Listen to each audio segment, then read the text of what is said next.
معزز سامعین کرام، آپ سن رہے ہیں دیار اردو چینل پر مستنصر حسین تارڑ کا ناول قلعہ جنگی۔ اگر آپ دیار اردو چینل پر نیو ہیں تو چینل کو سبسکرائب کرنا نہ بھولیں اور بیل آئیکن کو لازمی پریس کریں تاکہ آئندہ آنے والی تمام نئی اقساط آپ کو بر وقت موصول ہوتی رہیں۔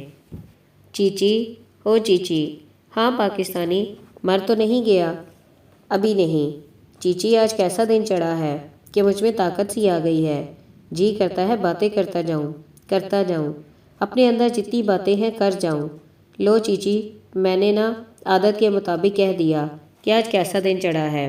اس تہہ خانے میں تو دن رات برابر ہیں، سیڑھیوں پر دھوپ ہے تو دن ہوگا اور نہیں تو رات ہے، پر اب رات ہو گئی ہے، میں جانتا ہوں۔ دھوپ تیسری سیڑھی تک تو اتری تھی، پھر اٹھی اور روٹ کر واپس چلی گئی۔ اس کی جگہ رات اتر آئی۔ یار چیچی، رات کا کچھ پتہ نہیں چلتا کہ یہ کون سی سیڑھی پر اتر چکی ہے۔ یہ تو یارا اندر بندر جثے میں اترتی ہے اور گھپ اندھیرا کر دیتی ہے۔ اللہ بخش، واقعی تم میں بولنے کی ہمت آ گئی ہے۔ کتنا گھوڑا کھایا تھا؟ نہیں چیچی، دین ایمان کی قسم، ایک بوٹی نگلی تھی، پر وہ بھی یوں باہر آئی ہے جیسے کسی تہہ خانے میں اترنے سے گھبراتی ہو۔ پر مجھ میں آج بہت ہمت آ گئی ہے۔ میرا جثہ کورے گھڑے کی طرح نواں نکور اور ستھرا محسوس ہوتا ہے، پتہ نہیں کیوں۔ اوئے چیچی، مر جانیا، تیرا ملک ہے، کدھر ہے؟ تو کدھر آ گیا ہے؟ تو مجھے چیچی اس لیے کہتا ہونا تم مجھے چیچی اس لیے کہتے ہو نا کہ میں چیچنیا کا رہنے والا ہوں۔ آہو، ہمارے مولوی صاحب جب دعا مانگتے تھے نا تو ہمیشہ کہتے تھے، یا اللہ کفار کو برباد کر دے، طاغوتی طاقتوں کا ستیہ ناش کر دے، اور ہم اپنی ٹنڈے جو درے کے ترکونوں کی طرح ہوتی ہیں ہلا ہلا کر جھوم جھوم کے کہتے تھے، آمین آمین۔ حالانکہ ہمیں کچھ پتہ نہ تھا کہ یہ طاغوتی طاقتیں کیا بلا ہیں۔ پھر وہ دعا مانگتے تھے، یا اللہ کشمیر، فلسطین اور چیچی نیا کو آزادی عطا فرما، اور ہم بلند آواز میں آمین کہتے تھے۔ حالانکہ ہمیں یہ بھی نہیں پتہ تھا کہ یہ چیچی نیا ہے کہاں اور ہے کیا، ملک ہے یا کوئی بندہ ہے۔ ویسے چیچی، اللہ تعالیٰ سے دل کی گہرائی سے، صاف پاک نیت سے جو دعا مانگی جائے وہ تو ہر صورت قبول ہوتی ہے نا؟ کبھی ہوتی ہے، کبھی نہیں ہوتی۔ دعاؤں سے آزادی مل جاتی تو اب تک مل چکی ہوتی۔ گھر بیٹھے کچھ نہیں ملتا، جہاد کے بغیر آزادی نصیب نہیں ہوتی۔ ہمیں تو جہاد کے ساتھ بھی کچھ نہیں ملا چیچی۔ ہم سے ہمارے پنڈ کے ڈنگر اچھے ہیں، انہیں دانا پانی اور چارہ ملتا ہے، ان کی صفائی ستھرائی ہوتی ہے، جہاں بیٹھتے ہیں تو ان کا گوبر صاف کیا جاتا ہے، اور یہاں ہم اس اوترے نکترے گھوڑے کی لد میں پڑے ہیں۔ پر یہ تمہارا چیچی نیا ہے کہاں؟ بتاؤ تو صحیح۔ بتایا تو تھا، آج پھر بتاؤ۔ جانی کی حالت بہت خراب تھی۔ مرتضیٰ بار بار اس کے گالوں کو تھپکتا تھا اور اسے ان میں حرارت کا ایک شائبہ بھی محسوس نہیں ہوتا تھا، لیکن جب کبھی وہ اس کے گھوڑے کے گرد لپٹے بازو الگ کرنے کی کوشش کرتا تو وہ تھوڑا سا بڑبڑاتا تھا اور گرفت سخت کر دیتا تھا تو وہ زندہ تھا، سانس چل رہا تھا۔ چیچنیا کہاں ہے؟ وہاں جہاں میری دادی نفیسہ خاتون نے خواب میں امام شامل کو دیکھا تھا۔ یہ کبھی ایک جگہ نہیں رہا، آگے پیچھے ہوتا رہتا ہے۔ زمین تو وہی رہتی ہے، اس پر بسنے والے کبھی رخصت ہوتے، کبھی لوٹتے ہیں۔ ہم ہمیشہ سے عقاب رہے ہیں، اپنی ہواؤں میں پرواز کرنے والے، لیکن روسی ہمیں شورش پسند کہتے تھے۔ ان کے سٹالن نے ہماری آدھی سے زیادہ آبادی کو زبردستی بے گھر کر کے دوسری ریاستوں میں بکھیر دیا۔ ہمیں ہمارے چولہوں سے الگ کر کے ایسے علاقوں میں بھیج دیا جہاں اتنی سردی تھی کہ چولہے جلتے ہی نہیں تھے۔ ہم جہاں کہیں بھی تھے، جارجیا، سائبیریا یا یوکرین میں، تو ہم اپنی زمین اور گھاس کی مہک کو ساتھ لے کر گئے، اپنے مذہب کو، اپنی روایات کو فراموش نہیں کیا، اپنے وطن کو یاد کرتے رہے اور ہر رات مغرب کی نماز کے بعد واپسی کی دعائیں کرتے رہے۔ اب میں تمہیں کیا بتاؤں کہ چیچنیا کہاں ہے اور کیسا ہے؟ اتنے برس ہو گئے ہیں گھر سے نکلے۔ چیچی، اللہ بخش میں آج ہمت ہے وہ گھسٹنے کی بجائے بڑی آسانی سے رینگتا ہوا اس کے قریب ہو گیا۔ مجھے بھی نا بڑے سال ہو گئے ہیں گھر سے نکلے۔ یار ہم گھر واپس جائیں گے؟ نہیں اللہ بخش، ہم گھر تو کیا سورج کی روشنی میں بھی کبھی نہیں جائیں گے۔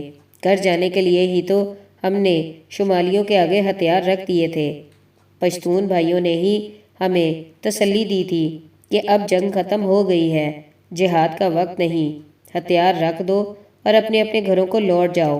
اس کے بعد جو ہوا تھا وہ تم جانتے ہو۔ مجھے تو ابھی تک نہیں پتا کہ کیا ہوا تھا۔ ہوش آیا تو یہ تہہ خانہ تھا۔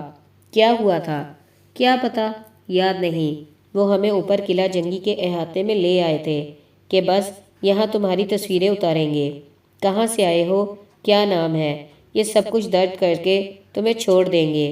پھر بغاوت ہو گئی۔ اللہ کو علم ہے کہ ہم کیسے بغاوت کر سکتے تھے۔ 2-4 عرب ایسے تھے جن کی شلواروں میں کچھ ہتھیار اور گرنیڈ تھے، ان پر ستم ہوا تو انہوں نے چلا دیے تو شمال والے غصے میں آ گئے۔ آہو یار، کوئی خرگوشوں کو بھی ایسے نہیں مارتا جیسے انہوں نے ہمارا خون خرابہ کیا۔ ٹینکوں سے گولے چلائے، راکٹ پھینکے اور کبھی دیواروں کی اوٹ سے ہم پر گولیوں کی بارش کر دی۔ ہم سب تو نہتے تھے، کئیوں کے ہاتھ بندھے ہوئے تھے، خرگوشوں کی طرح اچھلنے اور بھاگنے لگے، پر خرگوش تو پھر اپنے سوراخوں میں گھس جاتے ہیں، ہم کہاں گھستے۔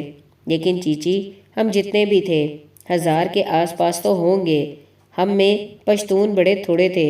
یہ گل شیر تو ہمارے والا پشتون ہے نا، سب ہمارے جیسے پردیسی تھے، اور ہم نے ہاتھ کھڑے کر کے اللہ رسول کے واسطے دیے کہ ہمارے پاس کوئی ہتھیار نہیں، پر انہوں نے تو فیصلہ کر لیا تھا نا۔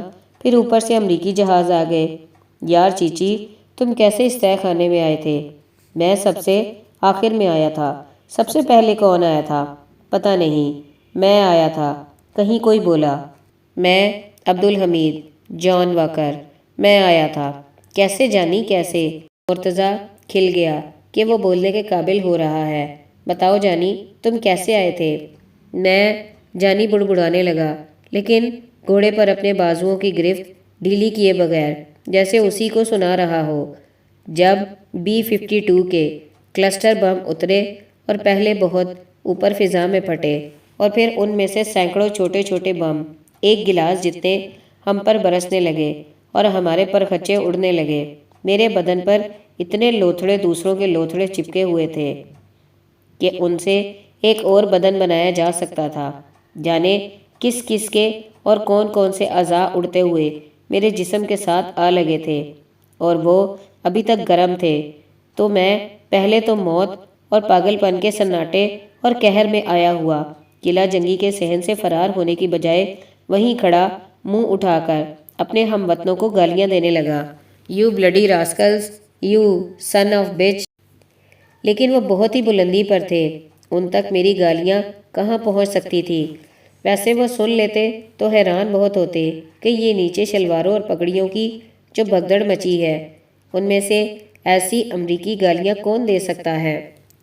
پھر ایک چھوٹا بام میرے قریب پھٹا، میری ناک میں سے خون بہنے لگا اور اس کی کرچیاں میری ٹانگوں میں چھید کر گئیں، اور میں لنگڑاتا ہوا بھاگنے لگا فصیل کی جانب، اور ادھر شمالیوں کی گولیاں اور راکٹ تھے اور اوپر وہ باسٹرڈز تھے۔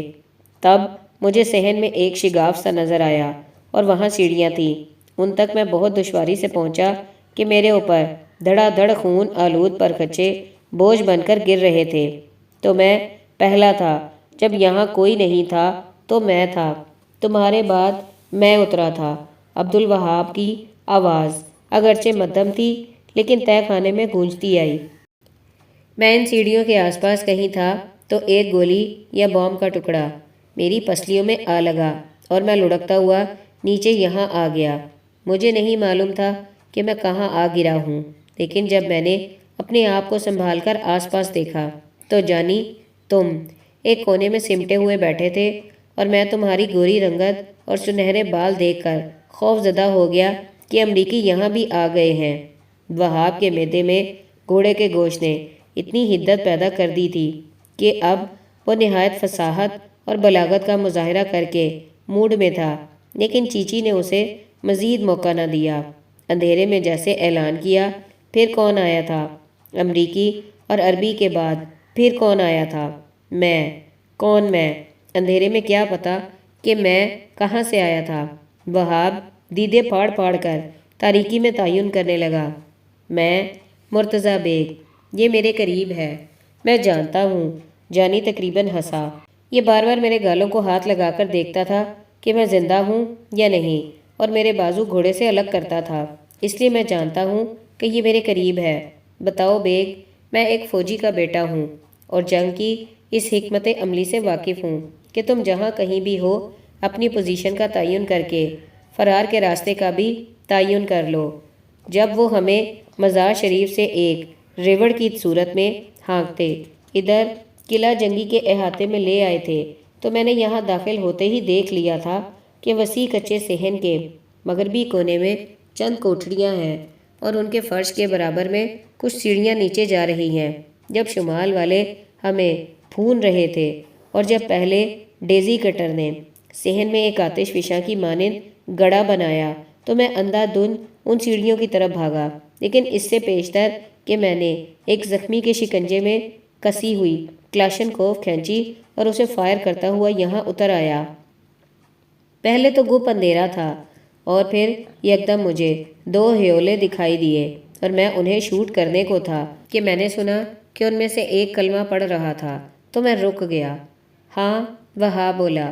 میں نے سمجھا کہ کوئی شمالی میرے تعاقب میں ادھر آ نکلا ہے اور مجھے شوٹ کرنے کو ہے، تو میں کلمہ پڑھنے لگا۔ ان کے بعد میرا نمبر آتا ہے، اللہ بخش چہکنے لگا۔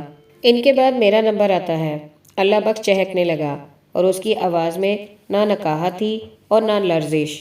آہو، میرے اوپر تو اتنے بندے مر مر کے گرے کہ میں ان میں دب گیا۔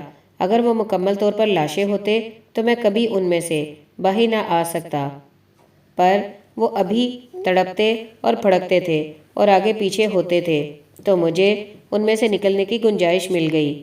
گھسٹتا ہوا نکلا ہوں تو آگے یہ سیڑھیاں تھیں، میں بھی اترا نہیں، دھڑام کر کے اندر گر گیا۔ میں نے نہیں دیکھا کہ اندر کوئی اور بھی ہے، میں تو گرا ہوں نا، تو بس ہوش میں نہیں رہا۔ تو پہلے امریکی، پھر عربی اور تیسرا پاکستانی۔ اس کے بعد تم گنتی کر رہے ہو چیچی، ڈائری لکھ رہے ہو، حساب کتاب کر رہے ہو؟ ہاشم میر غضب میں آ گیا۔ اس کی اردو میں برطانوی انگریزی کا لہجہ گہرا تھا۔ کیا فرق پڑتا ہے کہ یہاں کون کب آیا تھا؟ اخی، یہ تو زندہ رہنے کے لیے ایک مشق ہے، باتیں کرتے جانا۔ اب وہاب بہت ہی نرمی اور دھیرج سے بولا، جیسے ایک بچے کو سمجھاتے ہیں۔ چپ ہو گئے تو گئے، تو بس ان کے بعد میں آیا ہوں یارا۔ دیر والا ذرا دیر کر کے بولا، کیونکہ وہ ہاشم کی ڈانٹ سے ڈر گیا تھا۔ مجھے تو حرام ہے کہ کچھ یاد پڑتا ہو کہ میں کیسے اور کب اس خانہ خراب اندھیرے میں آیا ہوں۔ جب وہ دن گزرا ہے اور اوپر خاموشی چھا گیا ہے تو تب مجھے پتہ چلا کہ ادھر تو اور لوگ بھی ہیں، بہت پناہ گزین ہیں۔ آپ قسم لے لو، پر میرے کو کچھ معلوم نہیں، کچھ یاد نہیں کہ ادھر کیسے آ پڑا ہوں۔ بس زندگی باقی تھا تو ادھر گرا ہوں۔ یارا، ہاشم درست بات کرتا ہے کہ ہم نے گنتی تو نہیں کرنا کہ کون کب آیا تھا، کیا فرق پڑتا ہے؟ تو اور کیا بات کریں؟ وہاب نے قدرے ناراضگی سے کہا۔ یہ بات کرو کہ یارا تم لوگ نے کبھی ہمارا ریاست دیر کا بالٹا کھایا ہے؟ آج بہت یاد آتا ہے۔ اوے خان صاحب، ادھر تمہارے ہاں تو نسوار وغیرہ چلتا ہے، یہ مالٹا کدھر سے آیا؟ تم جانتا نہیں نا، جہاد کے لیے ادھر تو آ گیا ہے، پر اپنے وطن کو نہیں جانتا۔ یارا دیر میں بہت پیاز ہوتا ہے اور مالٹا ہوتا ہے اور اتنا شیریں ہوتا ہے کہ ادھر اس خانہ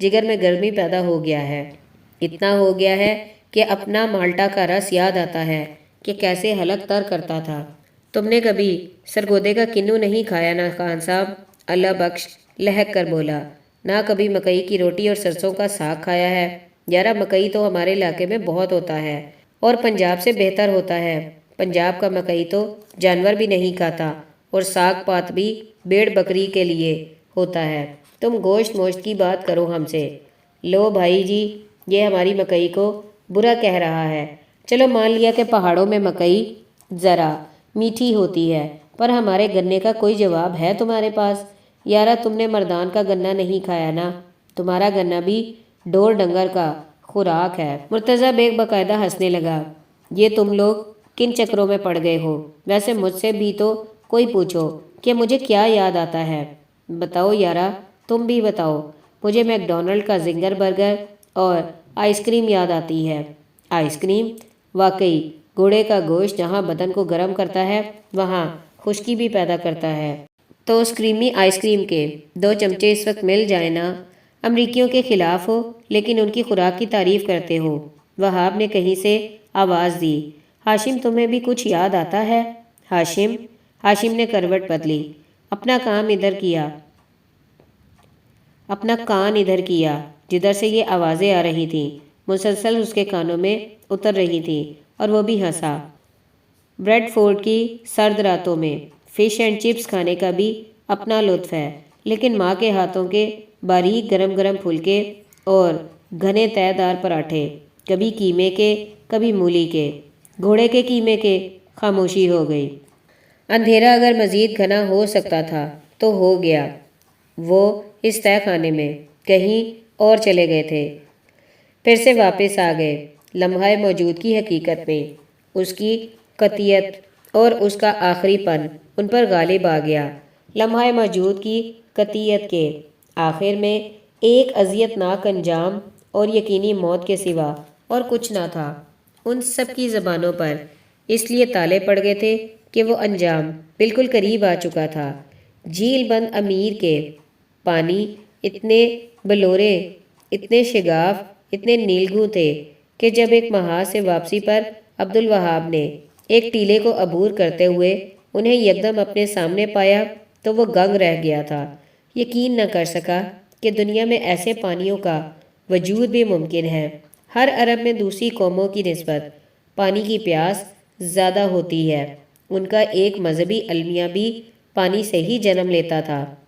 بندے امیر جھیل ایک ناقابل فہم سراب تھی، اگرچہ حقیقت تھی، خشک ویرانیوں میں گھرا ہوا نیلاہٹ کا ایک جزیرہ۔ عبدالوہاب اس میں تیر رہا تھا۔ جھیل کی تہہ کی ریت کا ایک ایک ذرہ اسے دکھائی دے رہا تھا۔ پانی اتنے شفاف تھے۔ مزار شریف کے راستے میں جھیل بندے امیر ایک سیال نگینا تھی۔ اس کی کل وسعت میں صرف ایک بدن تھا جو اس میں تیرتا اور ابھرتا تھا۔ اس کے ساتھی پریشان تھے کہ وہ اتنی بے اختیاری سے اس کے پانیوں میں کیوں کود گیا تھا۔ وہ اس کی پیاس سے ناواقف تھے۔ کنارے سے اسے آوازیں دیتے تھے کہ ادھر شمال والے ہو سکتے ہیں، خطرناک علاقہ ہے، ادھر سے نکل چلو۔ لیکن وہاب کے لیے ان نیلگوں پانیوں میں ہونا ایک جنت سے کم نہ تھا، ایک متوقع جنت سے۔ یہ جنت کہیں افضل تھی جو اس فانی بدن کے ایک ایک مسام کو ٹھنڈک اور نلاہٹ سے بھرتی تھی۔ عبدالوہاب اس میں تیر رہا تھا، لیکن جھیل کے کنارے خالی ہو چکے تھے۔ اس کے ساتھی جا چکے تھے، اسے تنہا چھوڑ کر چلے گئے تھے۔ وہ ڈبکی لگا کر پانیوں کے اندر جو نیلا آسمان تھا اس میں تیر رہا تھا۔ یہاں کوئی آواز نہ تھی۔ کلاشنکوف کی کانوں کے پردے کٹ کٹ کاٹنے والی آواز، کوئی دھماکہ نہ تھا۔ ڈیزی کٹر اور کلسٹر بم کے زہریلے گرم آہنی ٹکڑے نہ تھے۔ ایک نیلی خاموشی تھی اور کیمبرج کا مے بال تھا، ماہ مئی میں منعقد کیا جانے والا سالانہ رقص، اور جینیفر تھی۔ وہاب تم ناچتے تو بہت اچھا ہو، لیکن بار بار میرے پنجوں پر پاؤں رکھ دیتے ہو، ایک اونٹ کی طرح۔ اس لیے جینیفر کہ میں ایک اونٹ ہوں جو تمہارے عشق میں دیوانہ ہو کر بے اختیار ہو گیا ہوں اور بلبلاتا ہوں۔ تمہاری نیلی آئرش آنکھوں میں جو نخلستان ہے ان کے چشموں سے اپنی پیاس بجھانا چاہتا ہوں۔ ہم عربوں میں پیاس بہت ہوتی ہے۔ مے بال کی اگلی سویر کی گہری دھند میں کیمبرج کے دریا میں اس کی کشتی دھیرے دھیرے سرکتی آگے ہوتی گئی۔ وہ تیزی سے چپو چلا کر یکدم آگے ہوتا اور سامنے بیٹھی جینیفر اس کے قریب ہو جاتی اور اس کے لب گیلے کر دیتی۔ جھیل بند امیر جینیفر کی نیلی آنکھ تھی جس میں وہ تیرتا تھا۔ بھائی جی کچھ تو بولو، آج میرا دل کرتا ہے بولنے کو۔ جب سب لوگ خاموشی میں چلے گئے اور ایک طویل مدت سناٹے میں کٹ گئی تو اللہ بخش نے کہا، میں وہاب کی آنکھوں کے سامنے گپ اندھیرا تھا۔ جینیفر نہ تھی، نہ نیلی آنکھیں اور نہ جھیل بندے امیر کے پانی، میں پانیوں میں تھا۔ اچھا، اللہ بخش نے حیرت سے کہا، پر کیوں؟ مجھے پانی پسند ہے۔ مجھے بھی، اللہ بخش نے موقع غنیمت جانا اور پھر بولنے لگا، لو جی، مجھے بھی پانی بڑا پسند ہے۔ چودھری ثناء اللہ کے کنویں میں سے سویرے سویرے اور سردیوں کی سویرے اولو میں سے جو پانی گرتا ہے نا، اور میں اس کے نیچے بیٹھ کر چودھری کی اجازت سے نیچے بیٹھتا تھا، تو وہ کیا پانی ہوتے تھے عربی۔ سردیوں میں جب کھیت ککرے سے سفید ہوتے ہیں تو برف سفید تو اس پانی میں سے بھاپ اٹھتی ہے اور وہ بدن کو ٹکور کرتا تھا۔ ایک سویرے میں وہاں نہاتا تھا جب میں نے زینب کو پہلی بار دیکھا تھا۔ زینب؟